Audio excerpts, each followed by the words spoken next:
Hi guys, we are back with another video. Before we get into the video, like, comment, and subscribe to the channel. Make sure you turn on post notifications.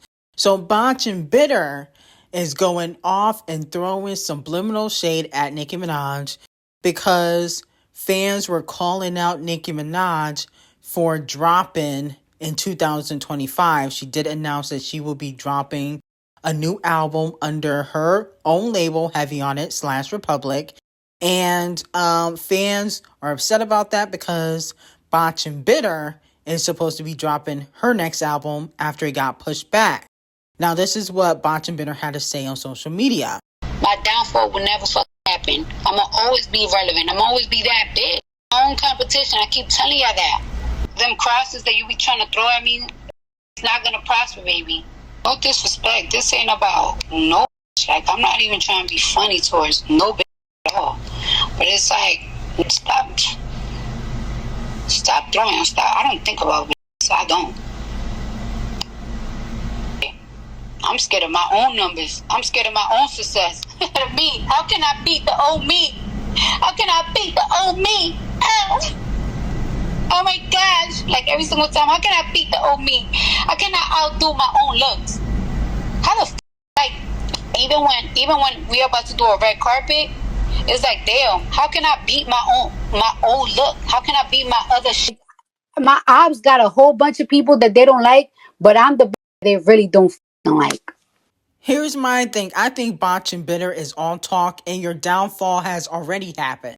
That's why you barely charted all year, okay? All your remixes flopped. And in regards to topping your past looks, well, to be quite honest, when you get surgery every year, of course you're going to be able to top it when you're under the knife majority of the time.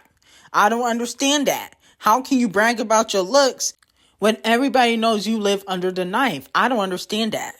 That's called delusional, okay? And you're not the baddest female rapper in the game, to be quite honest. That's Sweetie and Nicki Minaj. Let's be very clear. No shade. Now, moving on from that, the Pink Print 10th Anniversary Edition by Nicki Minaj received over 3 million streams on Paolify yesterday. The new tracks earned a total of 1.2 million streams. So let me know how y'all feel about that. Nicki Minaj and Juice WRLD's Arctic Tundra earned 571 streams in its first full day released on Paolify. And then her song with DeVito, Okay. Oh, If It's Okay, I think that's what it's called, earned 362,000 streams its first full day released on Paolify. So let me know if these are bops or flops for Nicki Minaj. Some fans are not too happy with the numbers. Some fans are saying that nothing will ever change until she leaves Republic, okay? Saying that Republic don't really promote Nicki Minaj. They don't help her with playlisting and streaming. Even though I think I saw one song, I think it's the one with DeVito. I think that song was getting playlisting. I had seen something about, that song getting playlisting on Paolify. So let me know how y'all feel about that. I mean, it was technically a re-release. So for a re-release, that's not bad. And they said that was the most streamed female rap album, okay, yesterday. Okay, so for it to be the most streamed female rap album, that is not too bad. Okay. And it's technically a re-release, like the Beat Me Up Scotty re-release. So at the end of the day, of course it's not going to do 100 million streams when the album came out 10 years ago. Okay. Even though the Pink Print is a classic. With that being said, how much you guys think Nicki Minaj will sell first week? A lot of people are saying that she will sell between 50 and 85,000 first week or 50 to 90,000 first week. So let me know y'all predictions in the comments. Now, moving on to Megan Thee Stallion. Megan Thee Stallion could possibly put out another rock song or pop rock, pop punk, whatever you want to call it. Because allegedly she is working with Paramore. Well, Hayley Williams from Paramore. If you guys remember, they was both at Paris Hilton. I think it was birthday party or listening party. Because, Paris Hilton be doing music, even though her music is trash. And they exchanged phone numbers at the party. And allegedly that is because Megan wants to do a collaboration. Now, let me know how y'all feel about that. I love Paramore. But I'd rather hear Hayley Williams with Doja Cat. Okay, no shade. I don't think Megan will fit the song. I think she has that same Texas, Houston sound, and I don't think it would fit Paramore's sound. Okay, I don't think Megan Thee Stallion sounds great on pop records. So even when she do rock records, it don't sound as great. So I definitely would not be here for it. No shade. But I appreciate Megan want to try different sounds. I just don't think it's necessary to work with Paramore. I think she should put out the Bigger in Texas remix featuring some Houston artists or possibly Queen Bee. But I think that's when she sounds the best. When she do the Houston, Texas sound and cadence, that's when she sounds the best. Okay, when she tried to step into the pop lane, it don't hit the same. She's already had a few pop collaborations. She did one with Dua Lipa. That didn't really do much, okay? Didn't she do a song for the Mean Girls soundtrack? That flopped. I mean, she just don't do well when it comes to pop records. I don't understand why they trying to push that for Megan. Now, moving back on to Nicki Minaj. Nicki Minaj was spotted in the studio, okay, with FKA Twigs. A lot of fans are happy about this collaboration. Let me know in the comments if you guys listen to FKA Twigs and if you guys are excited about them working with each other, okay? Now, I don't really listen to FKA Twigs music like that. I've listened to a few songs in the past, but I have not listened to her in a while, okay? So I really don't know how I feel about the collaboration because I don't listen to FKA Twigs like that. But I have listened to her music in the past. So let me know if you guys are here for it, if you think it's going to be a bop or a flop for Nicki Minaj, okay? This shall be interesting, okay? Because I feel like FKA Twigs, she don't make a lot of noise like that, but I know she does have a fan base. Now, moving on to Queen Bee. The Chart Obsessed Races and Queen Bee are expected to be named the top 2 greatest pop stars of the 21st century by Paola Board. But only one person could be number 1. Now, a lot of people are saying that it's not even fair for the Chart Obsessed Races to be number 1 because she don't have the same talent ability like Queen Bee, but she does very well in sales. So let me know how y'all feel about that. I feel like Queen Bee definitely should be number 1 for the greatest pop stars of all time list by Paola Board. Reason being is because she has 30 years in the game, okay? That is a testament of itself because a lot of her peers or a lot of the female R&B artists that she came up with, like the Alicia Keyses, the Ashantis, no shade,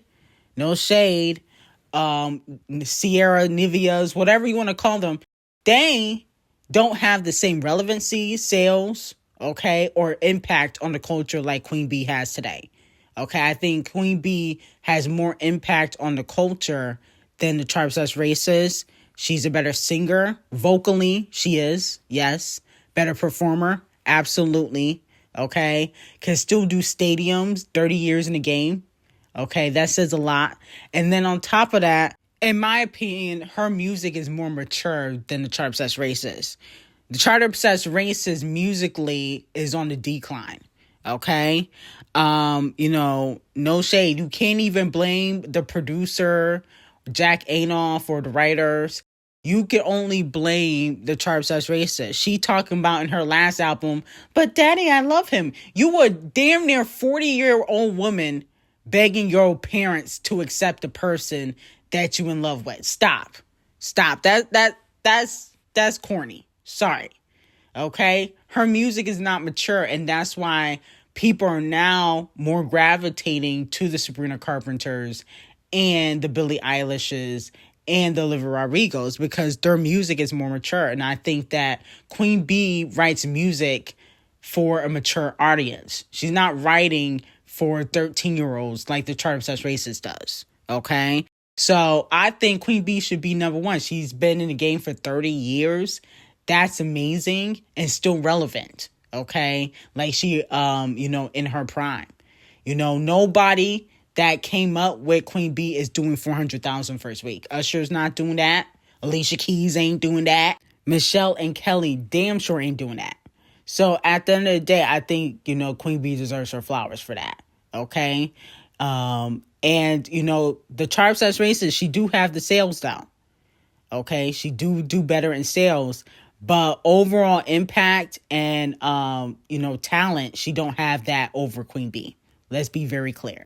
The princess of R&B is gearing up to get 2 diamond records. Wow.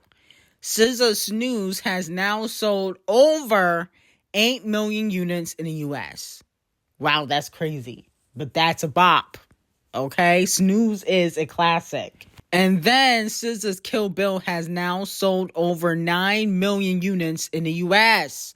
Wow. Another classic under the belt for SZA. Okay? I think SOS, I'm being honest with you, I like SOS better than CTRL.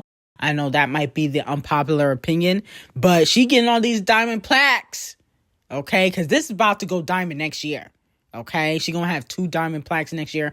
Plus, her and Kung Fu Kenny already went diamond with their collaboration for All the Stars. So she gonna have 3 diamond records under her belt. That's crazy. Now, with that being said, though, allegedly Champagne Thickums is not happy with SZA working with Kung Fu Kenny on his album. And she has been cut off by the OV hoes. Okay? So, SZA picked a side. You did. You can't be neutral. You can't be neutral when it comes to rap beef. You got to pick a side. You picked TDE over Champagne Thickums, which is fine. I would do the same. But at the end of the day, don't be shocked if Champagne Thickums start dissing SZA. I can see him treating her how he treat Rihanna, how he be throwing shots and shade at Rihanna in records. Don't be shocked when them shots get sent to you. Just don't. I don't want to hear nothing. Okay, SZA, because you picked a side, and I'm happy you picked the right side. Because Luther, that song is fire. Oh my goodness. SZA and Kung Fu Kenny ate Luther up. They ate it up. Okay, that's a classic. I wouldn't be shocked if that goes diamond. So they make good records together. They have a chemistry that is undeniable. Okay? I'm shocked they never tried to date. They should have tried that because they have a chemistry that's undeniable. No shade to Whitney. But Champagne Thickums and SZA, the Slime Me Out record was trash. But the song with Sexy Red and SZA and Champagne Thickums, that was fire. But the Slime Me Out record was trash. So, no shade. I like Kung Fu Kenny and SZA's collaborations a little bit better. Okay, no shade.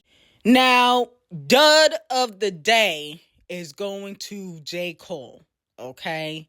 He decided to drop his second mixtape, The Warm Up, and put it on digital streaming platforms, okay? To try to take the shine away from Kung Fu Kenny, and it did not work, okay? Nobody cared. The Warm Up is lukewarm, okay? Getting cold, and has been out for decades. Nobody cares. You will be receiving Donkey of the Day for that snake-ish you try to pull. We know why you did that. You could have released that years ago, months ago, but you decided to do it the day that Kung Fu Kenny dropped his album. Okay? Now, even though Kung Fu Kenny did a surprise release, okay, he didn't really tell nobody about it. It was a surprise drop. His album was out before J. Cole's Warm Up hit streaming platforms. Okay? So I peeped the snake-ish. You can't fool me. You cannot fool me at all. J. Cole, you'll be receiving Donkey of the Day. Okay? And that's why you out of the big three. You doing Snakeish, but you removed your diss record to Kung Fu Kenny off of streaming platforms because you didn't want to smoke. Okay? You scary. So sit this one out before Kung Fu Kenny come for that neck. Now we gotta call 3 dreads to the front of the congregation. Okay, Wayne? He decided to tweet after Kung Fu Kenny called him out on Whacked Out Muriels. He tweeted, "Man, what the F I do? I just be chillin'. They still come from my head. Let's not take kindness for weakness. Let the giant sleep. I beg you all. No one really wants destruction. Not even me, but I shall destroy if disturbed. On me, love." Does 3 dreads really think Kung Fu Kenny is scared of him? Like, come on now. Wayne, please sit down and stop trying to gaslight us. We not falling for it. There's only the dummies falling for it. But I'm not.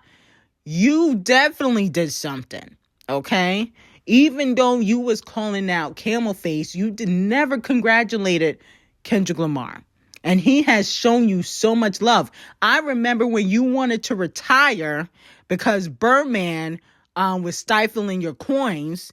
You almost had to file for bankruptcy. And Kung Fu Kenny was one of the few people that was begging you not to retire. Okay? Publicly. He went on YouTube and said, "No, Wayne, don't retire. Please, please, please." He's shown you so much love. And he didn't even really diss you in a song. And this is how you respond. And for the people saying, "Oh, he didn't," he did say, "Oh, shout out to Kendrick." He did not. I have the recording. He did not congratulate Kung Fu Kenny at all. He was making the Super Bowl about him when it should have been about Kung Fu Kenny. All Kung Fu Kenny said is that his success let Wayne down. He didn't even really diss you at all. He didn't say Wayne was trash. He didn't say he was bigger than Wayne, because that would have been a lie. So I don't understand why you talking about, "Oh, don't wake up the giant." How you gonna be threatening people, but you let Birdman kiss you in your mouth, stick his thumb in your booty, and steal money from you? Who is scared of Wayne in 2024? Stop, please. You let Birdman punk you several times and you did nothing. Young Thug shot up your bus and you did nothing. Please stop the tough guy act. We know you're not really that tough no more. Okay? I don't even know why you got them teardrops on your face. You need to cover it up. Because you ain't tough. Okay? We don't even know the bodies that you killed. Like, stop. You let Champagne Thickum sleep with your girl when you was in prison, and after you came out, you still made music with him. Fucked on Wayne's girl. That was conniving. You did not do nothing when these 3 men played with you publicly. Nothing. And you want beef with Kung Fu Kenny? That's the wrong rabbit hole to go. Because I love Wayne. Wayne is a GOAT. Like, let's not get it twisted. Wayne is a GOAT. He's one of the greatest of all time. But you have never won a rap beef, ever. I remember when you and Camel Face were sending shots to each other, and then you ran to Camel Face to help you pay your taxes. You're not as tough as you portray. And I love Wayne, but that's the honest truth. You had Birdman kissing you in your mouth, playing with your booty, and stealing money from you. And I love Wayne. I really do. But don't play the tough guy act. Okay? And since when are you Twitter fingers? Why won't you get in the booth? Okay? Didn't you say real G's move in silence like lasagna? You haven't moved in silence since the Super Bowl announcement. What happened to moving in silence? You haven't done that since the Super Bowl announcement. What happened to practicing what you be rapping and preaching about? That's what I don't understand about Wayne. Okay? So, Wayne, you got to hold this out. I got to give you Donkey of the Day. Okay? You got to get Donkey of the Day today. You still my GOAT. I'm still going to listen to your music and support you, but you got to receive Donkey of the Day for today. Because what you did make no sense. You got more energy for Kung Fu Kenny than you do for Thug, who shot up your bus, Birdman, who was playing in your face, Champagne Thickums that slept with your girl and laughed about it. Okay? No public apologies or nothing. And you had to come forward and do several interviews about it. That's embarrassing. Okay? Could not be me. I wouldn't be cool with nobody doing that. I would have respected this 10 times more if you had gotten a booth and wrote a freestyle.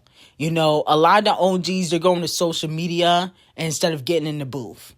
And that's what I like about Kung Fu Kenny. He don't do the social media antics. He just get in the booth. And that's what you should have done. But he didn't really diss you. I don't understand why you so upset talking about don't wake up the sleeping giant. Were you asleep when Birdman was stealing money from you? Because it looks like it. Or when your bus got shot up. It looked like you've been asleep for the last 10 years. Now, moving on from that, Kung Fu Kenny's GNX earned over 44 million first-day streams on global Payola chart. This represents its first 7 hours of tracking. With a midnight release, it could have opened with over 100 million. Wow! The king of rap is back. The king of rap is back. 44 million in 7 hours, that's kind of insane. Like, he should have released at midnight. He would have done way more than 100 million. Kung Fu Kenny is not to be messed with. And mind you, this was a surprise drop. This was a surprise drop. Kung Fu Kenny is like the male Beyonce.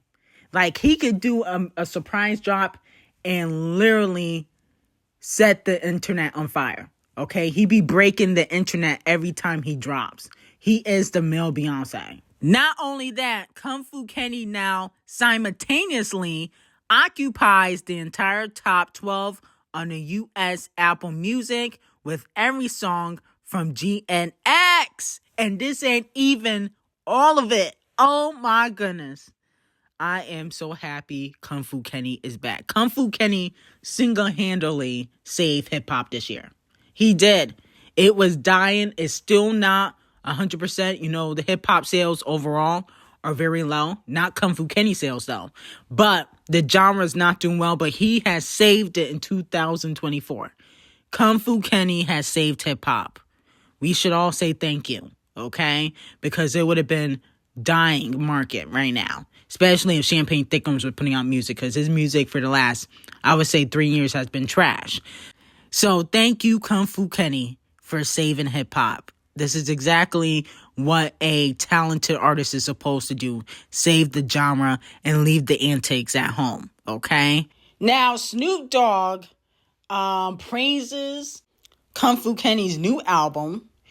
As we know, Kendrick Lamar said that he wasn't happy when Snoop Dogg posted Tailor Made by Champagne Thickums, which was a Kung Fu Kenny diss record, okay? And Snoop Dogg said, K-Dot, new album, GNX, fire. It was the Edibles, West King, okay? So now he flipped back to Kung Fu Kenny's side. Now, here goes Chris Breezy, the colorist, basically praising Kung Fu Kenny, saying that his album is fire. My whole thing is, didn't Champagne Thickums give you your first diamond record with no guidance? Wow. People are switching up on Champagne Thickums, as they should, because he fake and phony, just like his BBL and abs, okay? But Chris Breezy, the colorist, don't expect to get no more Champagne Thickums collaborations. I hope you know that. It is done for you, the beige Mike Tyson. And also King Nas shouts out Kung Fu Kenny. I always love Nas. He's so tasteful and he bigs up everybody in the industry. He don't view people as competition because he an OG. I love Nas. He really is a king. But he said, always inspired by my brother, Kendrick Lamar, keeping the essence of this ish alive and at the forefront. Salute King. Absolutely. So shout out to Nas, Snoop, C Breezy, the colorist, for not hating on Kung Fu Kenny and giving him his props, as they should, because he is the king of rap, okay?